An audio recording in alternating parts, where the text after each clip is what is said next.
성경 말씀 봅시다. 열왕기하 10장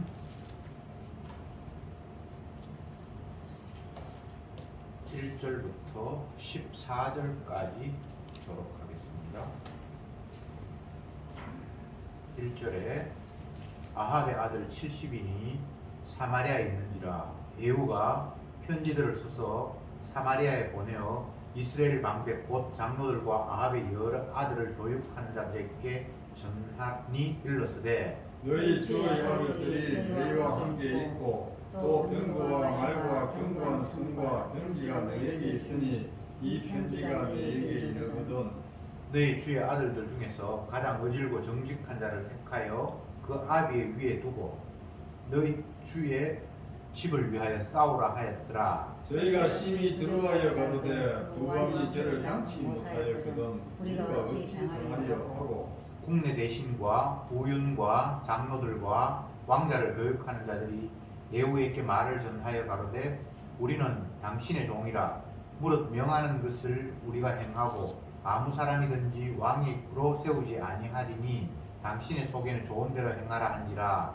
여호와 다시 저에게 편지를 붙이니 이르시되 만일 너희가 내 편이 되어 내 말을 들으려거든 너희 주의 아들 된 사람들의 머리를 취하고 내일 이맘때 이스라엘에 이르러 내게 나오라 하였더라. 왕자 70인이 성중에서 그 교육을 하는 종기한 자들과 함께 있는 중에 편지가 이르되 저희가 왕자 70인을 잡아 몰수히 죽이고 그 머리를 광주리에 담아 이스라엘 예후에게로 보내니라. 사자가 와서 예후에게 고하여 가로되 우리가 왕자들의 머리를 가지고 왔나이다 가로되 두 무더기로 쌓아 내일 아침까지 문득이에 두라 하고 이튿날 아침에 저가 나가 서서 무 백성에게 이르되 너희는 의롭도다. 나는 내 주를 배반하여 죽였거니와 이 여러 사람을 죽인 자는 누구냐? 그런 중 너희는 알라 곧 여호와께서 아버지 집에 대하여 하신 말씀은 하나도 땅에 떨어지지 아니하리라. 여호와께서 그 종 엘리야로 하신 말씀을 이제 이루셨다 하니라. 예후가 무릇 아합의 집에 속한 이스라엘에 남아있는 자를 다 죽이고 또 그 존귀한 자와 가까운 친구와 제사장들을 죽이되 저에게 속한 자는 하나도 남기지 아니하였더라. 여호가 일어나서 사마리아로 가더니 노중의 목자와 양 덮는 집에 이르러 유다 왕 아하시아의 형제들을 만나 묻되 너희는 누구냐? 대답하되 우리는 아하시아의 형제라. 이제 왕자들과 태후의 아들들에게 문안하러 내려가노라. 가로되 사로잡으라 하매 또 사로잡아 목자가 양털 꺾는 집 문둥이 곁에서 죽이니 40인이 하나도 남지 아니하였더라. 아멘. 10장 1절부터 14절까지 읽었습니다. 이 내용들을 다시 간추려서 말씀을 드린다면 예후는 원래 북이스라엘 요람 왕의 신하 장군 중에 한 사람이었습니다.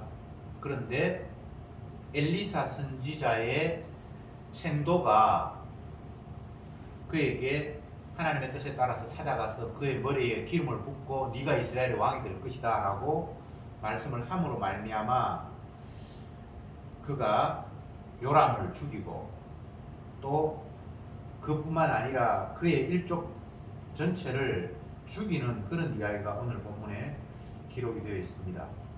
아합의 아들 70인을 사마리아에 가서 죽이려고 이제 계획을 하는데 본인이 직접 죽이는 것이 아니라 여론을 이제 떠보고 어떻게 할 것인가를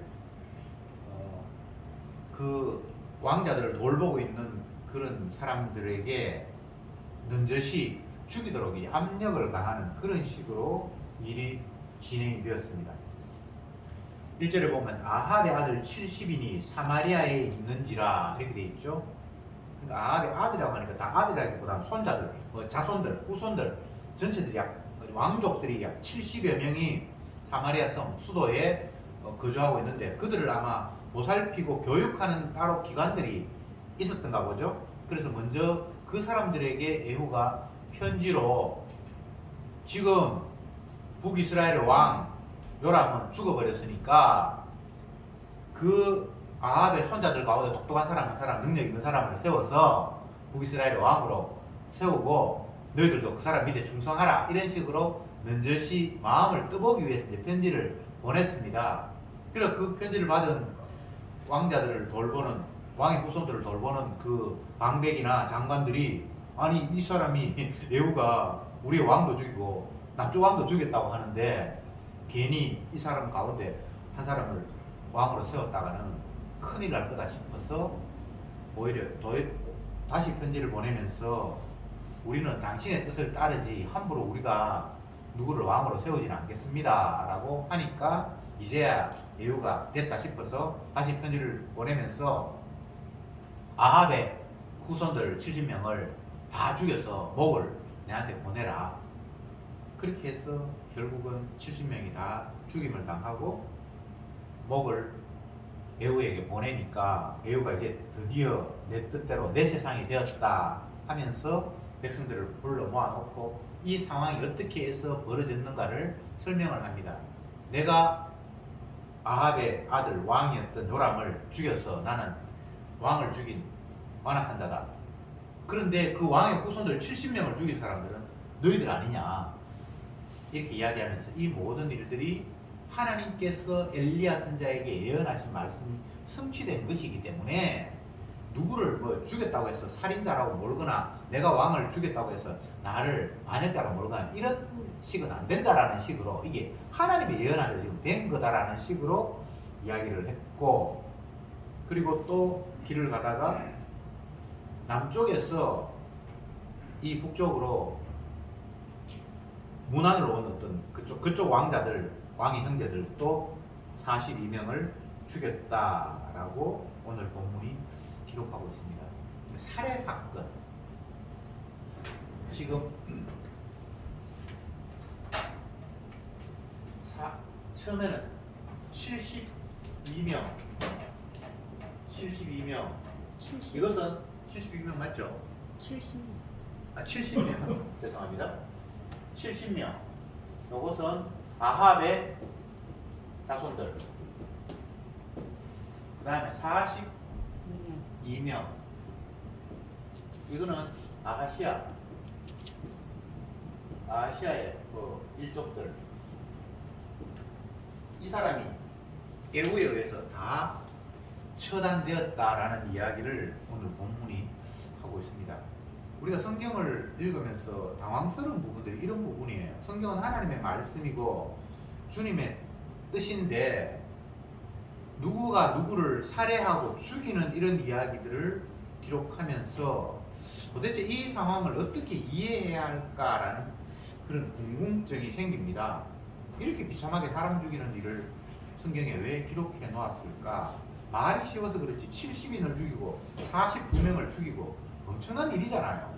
그 사람들이 뭐 싸움하기 위해서 누가 서로 부닥쳤다든지 전쟁이 일어났다든지 이러면 42명이 죽을 수도 있고 70명이 죽을 수 있는데 그 사람들은 전쟁한 사람도 아니고 그냥 뭐 누구의 자손들이고 일사하러 가기 위해서 누구의 뭐 그냥 일족들인데 어떤 지도자에 의해서 무참하게 살해당하는 일이 벌어졌다. 그런데 이 예후라는 사람이 하나님의 사람으로부터 기름을 부음을 받고 난 이후에 이제 북이스라엘의 왕으로서의 역할을 하는데 10절에 보면 그런즉 너희는 알라 곧 여호와께서 아합의 집에 대하여 하신 말씀은 하나도 땅에 떨어지지 아니하리라. 여호와께서 그 종 엘리야로 하신 말씀이 이제 이루셨도다 하니라. 이렇게 지금 이야기를 하고 있는 거예요.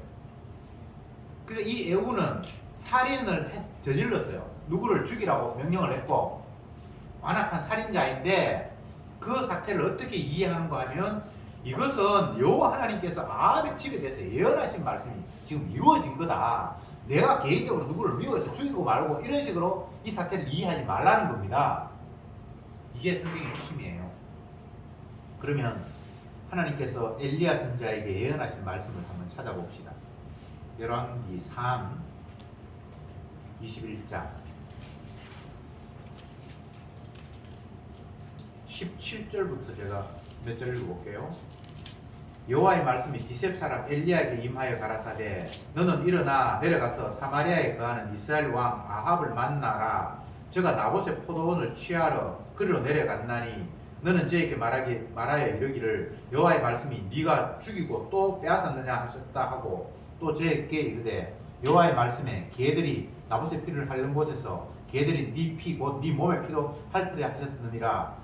아합이 엘리야에게 이르되 나의 대적이여 네가 나를 찾았느냐 대답하되 내가 찾았노라. 네가 스스로 팔려 여호와의 보시기에 악을 행하였으므로 여호와의 말씀에 내가 재앙을 네게 내려 너를 쓸어버리되 네게 속한 남자는 이스라엘 가운데 매인자나 노인자나 다 멸할 것이요 네 집으로 느바스의 아들 여로보암의 집처럼 되게 하고 아히야의 아들 바하사의 집처럼 되게 하리니 이는 네가 나의 노를 격동하였고 이스라엘로 범죄케 한 까닭이라. 이렇게 쭉 나와있죠.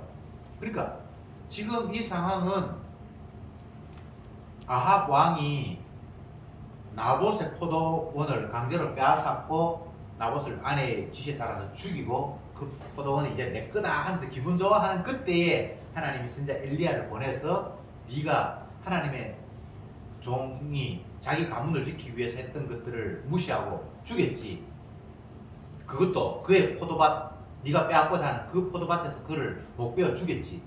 그 피가 흘러서 개들이 핥고 있는데 이제는 네 피도 이곳에서 뿌려져서 개들이 핥을 것이다. 그렇게 이야기하고 네뿐만 아니라 네 후손, 네 자손들의 피도 이렇게 하나님께서 다 진멸할 것이다 라고 이제 예언을 했는데 많은 시간이 지나서 지금 오늘 본문에서 예후가 그 일을 실천을 했고 그 상황을 백성들에게 설명하면서 내가 내 주 요람을 죽이고 그 일족들을 다 죽이고 한 것이 내 개인의 욕망이나 내가 왕이 되고자 해서 이런 일이 벌어진 것은 아니고 이미 하나님께서 그 종 엘리야 선지자를 통해서 하신 말씀이 이제 성취된 것이다 라고 이야기를 하고 있습니다.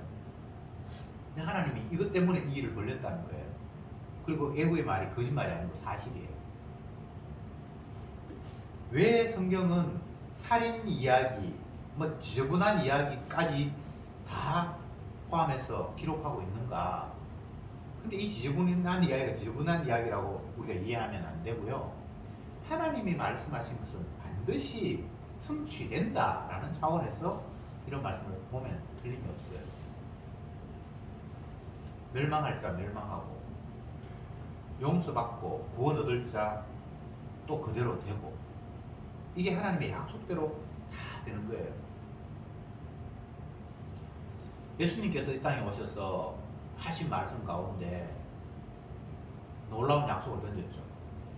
인자의 살을 먹지 아니하고 인자의 피를 마시지 아니하면 너에게는 생명이 없다.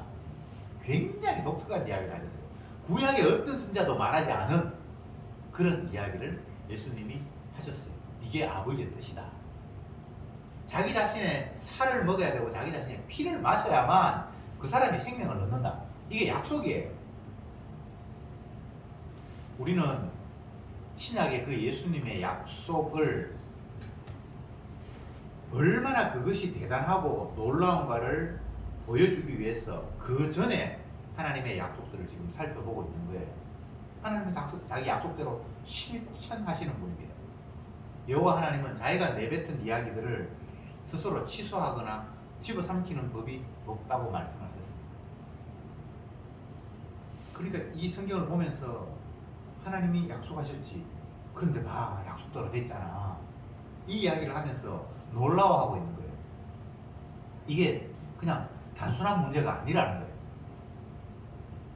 우리가 생각할 때에 약속이라는 것이 이 땅에서는 지켜질 수도 있고 안 지켜질 수도 있고 그렇잖아요. 근데 하나님의 말씀은 안 지켜지는 게 없다는 거예요. 그게 저주를 향한 약속이었던 복을 주겠다는 약속이었던 그 종류와 상관이 없이 하나님이 약속하셨고 말씀하셨으면 반드시 이루어진다라는 것을 보여주고 있는 거예요. 이게 무서운 거예요. 그러니까 함부로 하나님의 말씀을 가볍게 여기거나 잊어버렸다거나 이렇게 할 수 있는 내용이 아닌 거예요. 복 줄 자는 복 주고 또 심판할 자는 심판하고 나는 은혜 줄 자에게 은혜를 주고 긍휼 여길 자를 긍휼 여긴다. 그렇게 말씀하셨을 때 반대편 은혜 받지 못할 자, 긍휼 받지 못할 자가 반드시 있는 거예요. 모든 사람에게 다 은혜를 준다라면 내가 은혜 줄 자에게 은혜를 주고 긍휼을 여길 자를 긍휼을 여긴다 이런 말 할 필요가 없잖아요. 그런데 긍휼을 여길 자가 있고 은혜 줄 자가 따로 있다는 거예요. 그러면 반대로 반대편에 또 있겠죠. 오전 설교 시간에 베드로 후서 좀 보고 있잖아요. 그게 보면 베드로가 똑같이 이야기를 합니다. 경건한 자에게는 주님의 용서가 임하고 불의한 자에게는 하나님의 심판이 임하고 딱 이렇게 나누어지는 거예요. 그게 하나님의 약속이라는 거예요. 그런데 그 약속에 의하면 불의한 자 또 경건한 자가 이렇게 나누어지고 한 사람은 구원을 얻고 한 사람은 심판을 받는데 심판받고 구원받는 사람이 그들 개인의 자질 때문에 심판받거나 그들 개인의 자질 때문에 구원을 얻는 게 아니라는 게 하나님의 약속의 특징이에요. 오늘 본문에 나타난 이 멸망받는 이 가문 이들의 특별히 뭐 이거 아합의 아들들이 70인 또 아니면 이 아시아의 뭐 형제들인지 뭐 가까운 사람들이 북쪽으로 가서 문항하려고 했던 42인 이 사람의 개인의 행적이라든가 그런 게 성경에 나와 있지 않잖아요. 그냥 뭉덩그리로 누구의 자손이라는 이유로 죽임 당하잖아요. 이 사람이 잘했습니까 못했습니까 그런 걸 지금 성경에 묻지를 않는 거예요. 다 이런 걸 우리가 성경에 자세히 봐야 돼요. 우리는 선악과를 따먹었기 때문에 계속해서 선악, 심판, 구원, 복 이런 것들을 떠올리면 선악이라는 관점에서 그거가 자꾸 연관을 시키는 못된 버릇이 있어요. 복을 받을 것이다 라고 하면 그 약속에 따라 복이 오는 거지 내 행동 선악에 따라서 복이 오거나 반대로 선악에 따라서 저주가 임하는 게 아닌데 우리는 그런 식으로 자꾸 연결을 지어요. 복과 저주는 하나님의 약속과 연관이 있지 내 행동과 연관이 있는 게 아닙니다. 근데 성경에 보면 저주를 받는 사람들의 모습을 악한 것으로 또 열거하기도 해요. 그것은 악해서 멸망받았다는 이야기가 아니라 그는 멸망받을 자이기 때문에 그런 식으로 행동할 수밖에 없었다라는 식으로 결과적으로 그렇게 이야기를 하는 거예요. 성경은 늘 이런 식입니다. 다시 말씀드립니다. 오늘 본문에 나타난 살해 사건 아합의 자손들 70명 죽임당하고 또 아시아 이거 남쪽 방입니다. 아시아의 형제들 42명이 살해를 당했어요. 근데 이 사람들이 살해당한 70인 또 42인이 어떤 행동을 해서 죽었다라는 말이 없어요.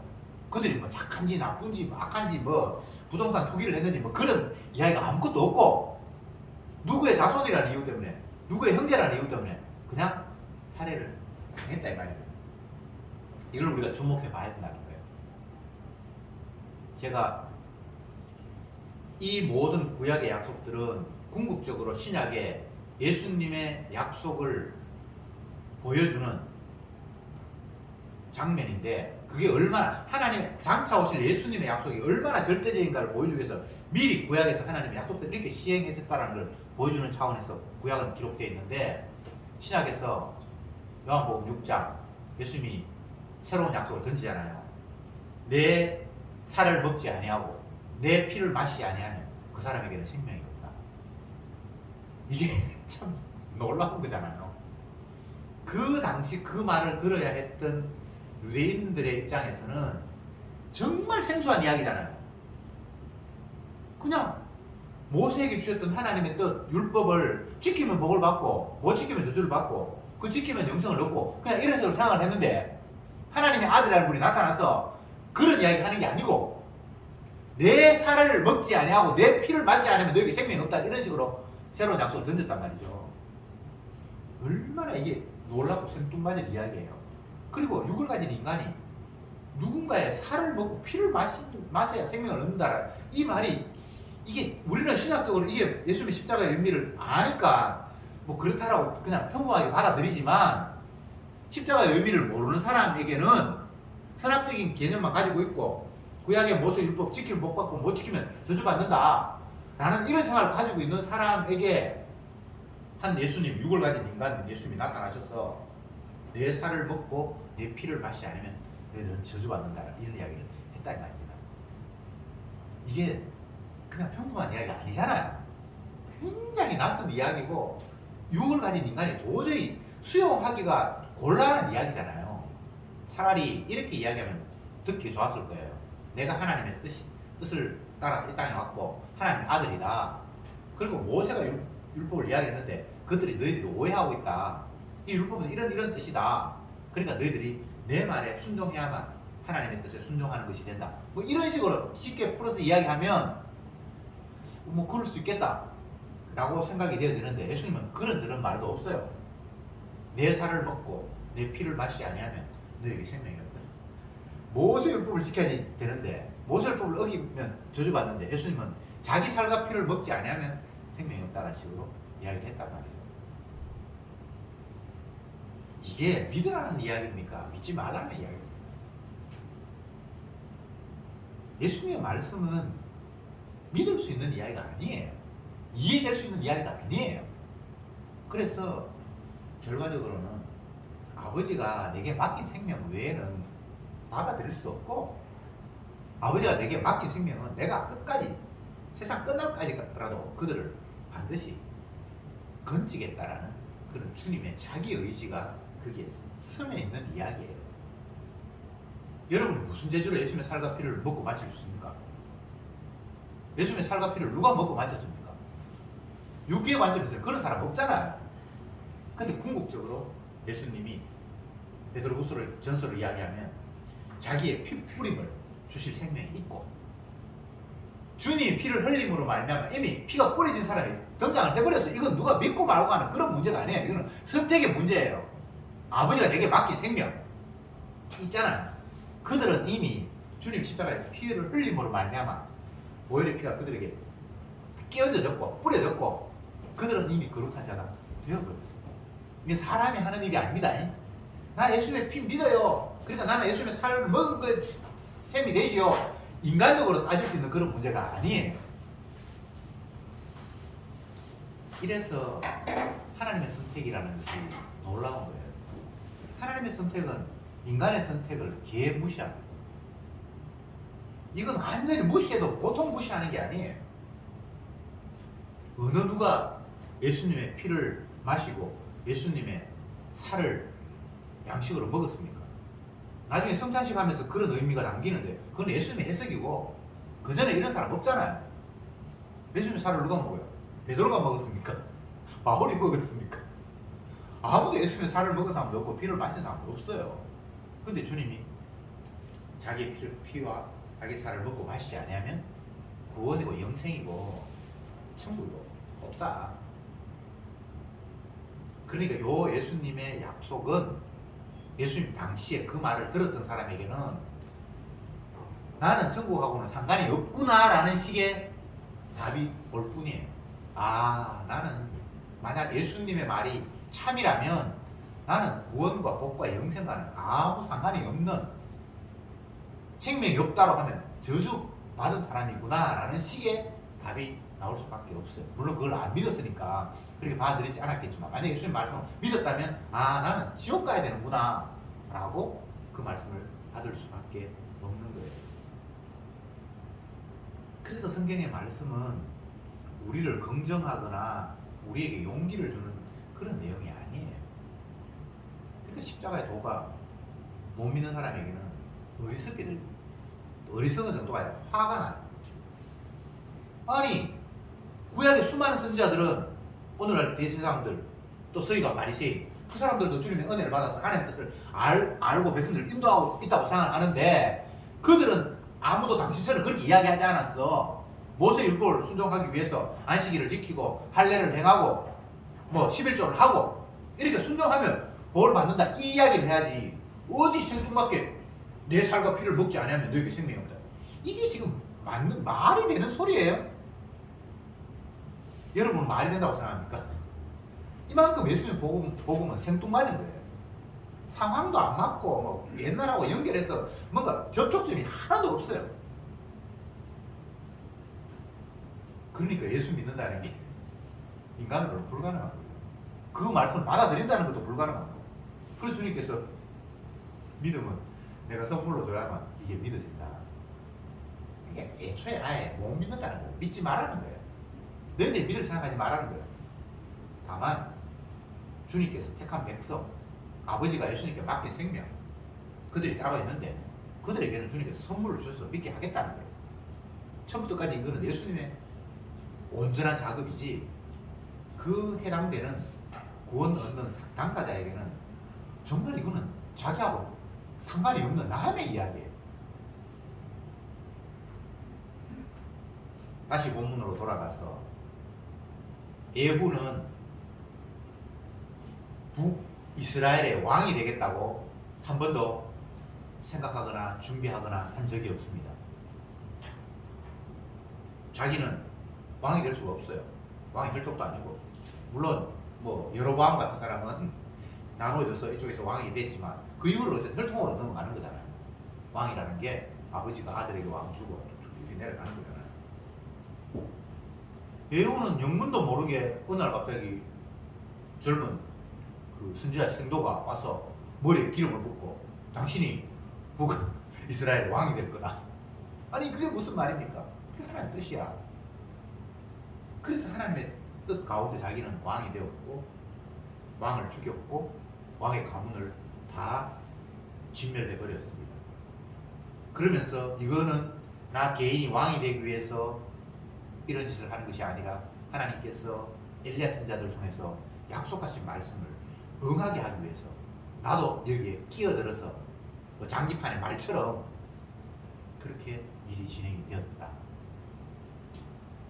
물론 예후가 나중에 보면 엉뚱한 짓에서 그도 하나님 앞에 심판의 대상이 됩니다만, 어쨌든 지금 현재 상황은 하나님의 말씀에 응하기 위해서 나는 이곳에 그냥 끌려온 것 뿐이다라는 거예요.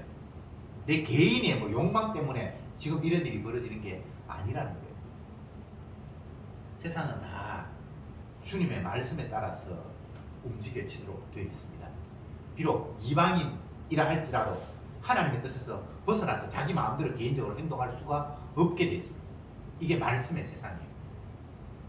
말씀으로 만들어진 세상은 말씀으로만 운영이 된다라고 주님께서 그렇게 선언을 하셨어요. 내 말씀 외에는 단 한 무엇도 이루어지는 게 없다. 이것을 신약에서는 예수님께서 말씀하시기를 시장에서 거래되는 참새 한 마리가 뭐 한 데나리온에 팔리고 이 사람이 소유해서 저 사람이 소유를 옮겨갔다는 그것조차도 주님의 뜻 안에 다 있지, 그것 외에 하나님의 뜻을 벗어난 그런 것들은 아무것도 없다는 거예요. 지금도 이 땅의 인구가 뭐 지금 한 80억 조금 넘습니까?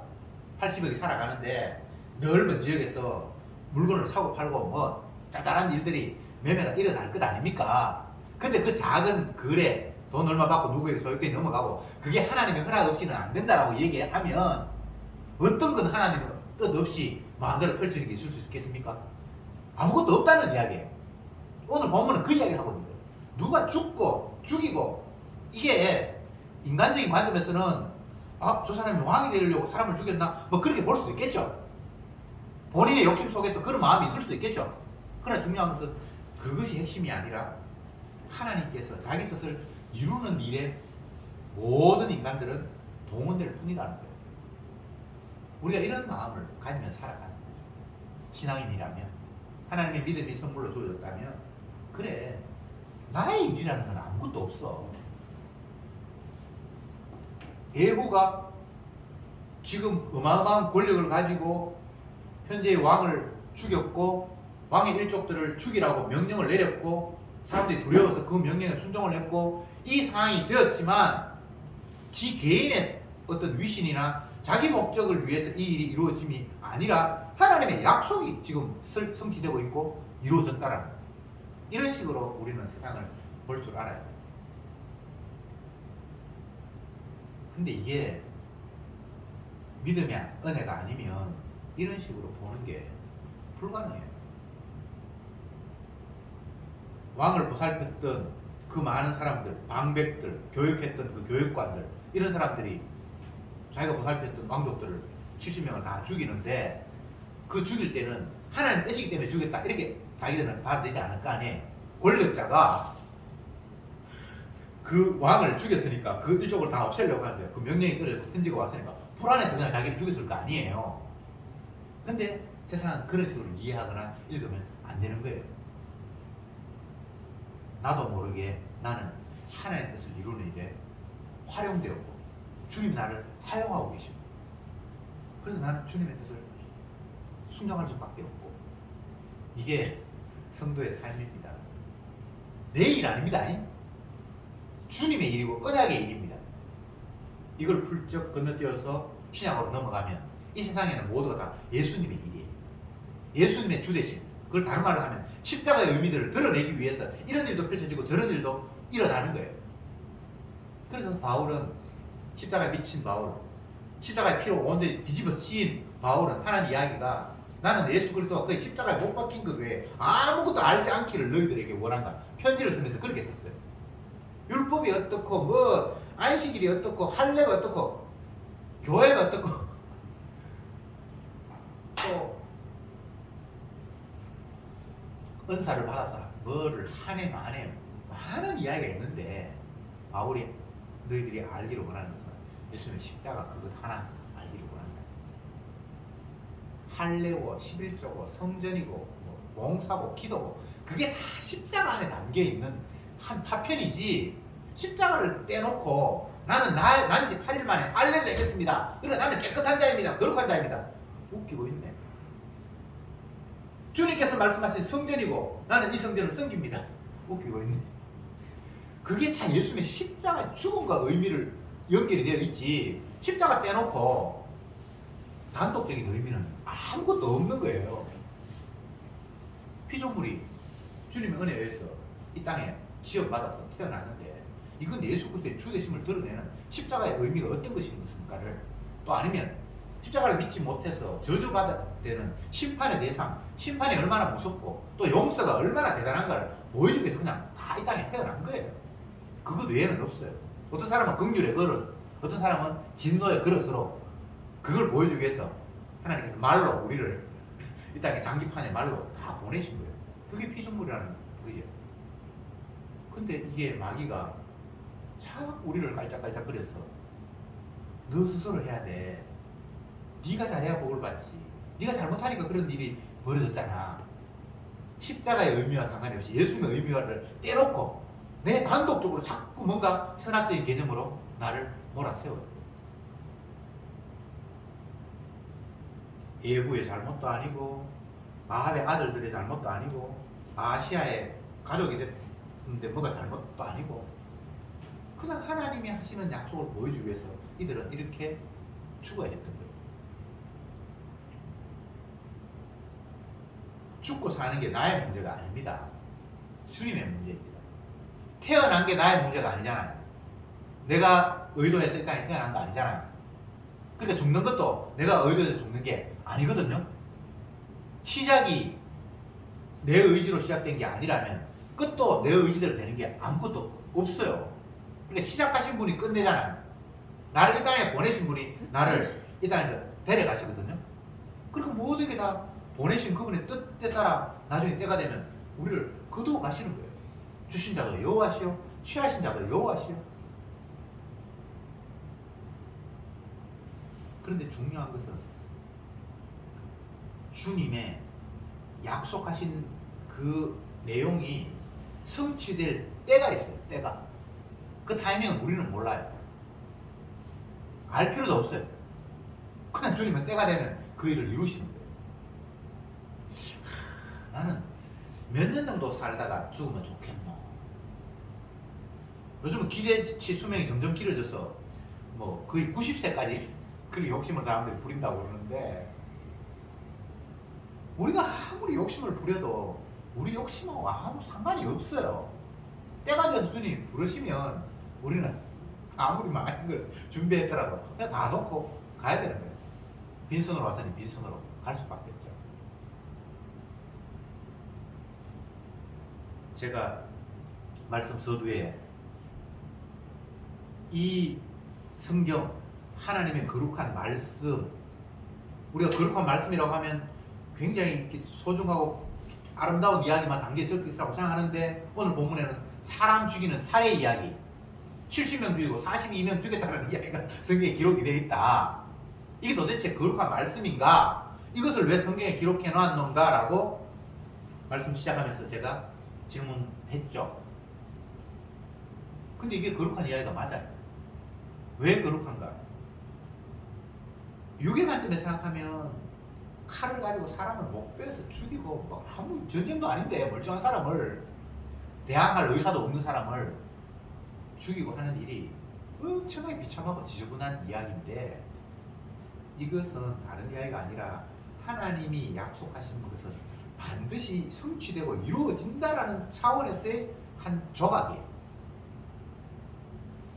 이걸 신약으로 넘어가서 하나님의 아들 예수님이 최종적으로 자기 백성들에게 약속을 던졌는데, 그 최종적인 약속이 제일 중요한데, 그 앞부분에는 그 마지막 약속을 보여주기 위한 임시적인 약속이 있고, 하나님이 약속하신 것이 구약에서 이루어졌다고 하면 최종적인 신약의 예수님의 약속은 반드시 이루어질 수밖에 없잖아요.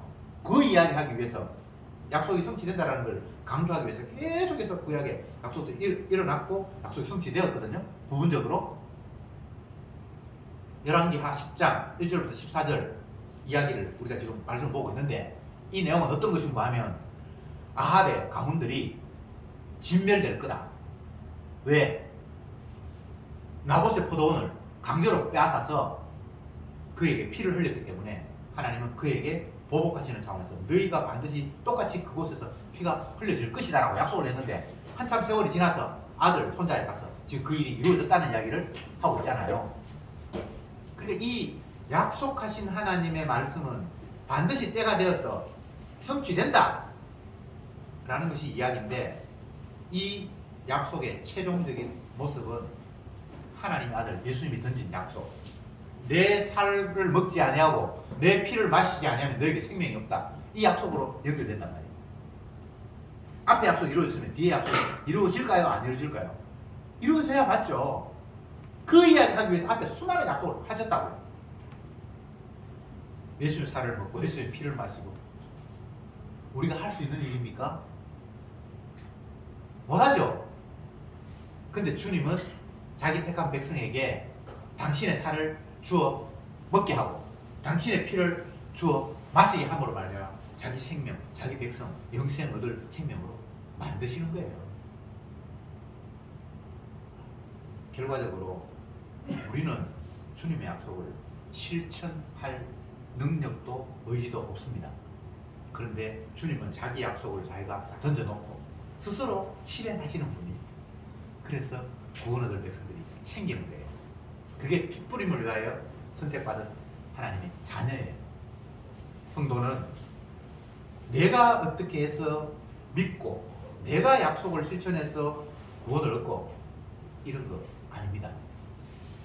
주님께서 만세전에 구원 얻기로 작정하셨기 때문에 예수님은 자기 피를 흘려서 구원 얻을 백성들에게 피를 뿌리시고 자기 백성이라고 하시고, 봐라 너는 내 살과 내 피를 먹었으니까 이제 영생이야 라고 자기 백성에게 부르시는 그 일. 그러니까 약속하신 분이 약속 이룹니다. 성도는 이걸 믿는 거예요. 내가 약속을 믿는 게 아니에요. 내가 약속을 실천하는 게 아니에요. 내가 예수님의 살과 피를 믿어서 나는 예수님의 살과 피를 먹었다 이런 게 아니에요. 우리는 예수님을 믿을 방법이, 재주가 없어요. 예수님의 살과 피를 먹거나 마실 재주가 없어요. 근데 주님께서 자기가 피를 흘려놓고는 네가 먹었다라고 우리에게 일방적으로 안기시는 그 놀라운 능력. 그래서 시작하시는 분이 반드시 이루신다. 약속하신 분이 반드시 약속을 성취하신다는 것이 주님께서 우리에게 말씀하신 내용입니다. 믿음, 선물입니다. 내가 어찌할 수 없습니다. 그래서 정말 선물로 믿음을 받은 사람은 모든 것을 다 주님의 은혜로 당신이 다 하셨습니다 라고 고백할 수밖에 없습니다. 기도합시다. 주님, 감사합니다. 이 시간도 다시금 주님의 약속이 어떤 것이며 그 약속은 반드시 약속하신 주님만이 이루신다는 것을 확인했습니다. 그런데 어리석게도 우리는 약속은 하나님께 주셨고 그 약속을 실행하는 것은 우리의 일인 것처럼 마귀에게 속아서 살아왔 때가 너무나 많습니다. 주여, 결코 우리가 주님의 약속을 지키는 것이 아님을 오늘 이 시간도 다시 한번 고백합니다. 주신 자도 여호와시오, 취하신 자도 여호와시오, 약속을 던지신 분도 여호와시오, 그 약속을 실행하시는 분도 여호와심을 믿사오니 제발 내가 어찌 하겠다라는 그런 교만함에서 벗어나게 하시고 온전히 말씀하시고 말씀을 이루시는 그 주님의 능력만 바라보며 찬송하는 저들 되게 하옵소서. 예수님의 이름으로 기도드리옵나이다. 아멘.